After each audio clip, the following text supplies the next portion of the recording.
You know, when I took driver's ed, I was thinking about this the other day because my daughters are about this age where they're getting into this. And driver's ed, I think they still do it, but the car that I took driver's ed in had, the guy sitting next to me had this big old brake. That's all he had.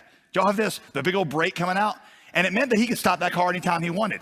And in fact, he did it like after we'd been out about 5 minutes just to show me that he had it. So I wanted to turn and he just like slammed on that brake and like, you know, slam in there. And what he was showing me was, you think you're in control of this car. And I'm letting you drive, but I can stop this car anytime I want to. I took driver's ed in high school. That was a trip. I'll never forget the guy who was teaching me. I noticed he had a strange thing over, just underneath the glove box, there was this brake. And when I first pulled out of the parking lot, he stomped on it to show me who really boss was. And I'll never forget that. When you come to Christ, you basically turn over the brake. And you're like, because I would describe probably some of our spiritual lives that way. Is it Jesus is speaking to you? And you're like, yeah, let's do that. Let's go over here. That sounds awesome. Oh, I'll do that. But every once in a while, you're like, nope. And you push that brake in, and the car comes to a halt because you've never actually surrendered it to him. You've kept that brake right in place. To be surrendered to Jesus means you take the brake away.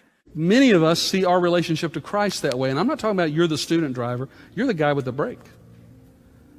And to come to Christ and to surrender to him means that you give him the steering wheel. But you need to uninstall that brake, dude. You need to stop slamming on it every time God starts moving in your life. But ultimately, he had the veto power. He had not surrendered the car to me. Until you surrender your brake to the Holy Spirit of God, friend, you're vetoing God. Who do you think you are? You know, when I took driver's ed, I took driver's ed in high school. That was a trip.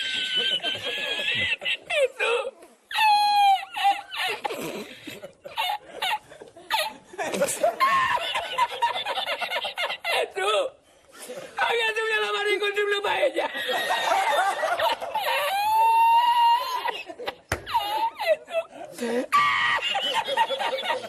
la encontré porque estaba la paellera agarrada metida entre las piedras de Chipiona, del faro. Y cuando entro en el restaurante me ve el cocinero con una paellera y adentro la vende paellera.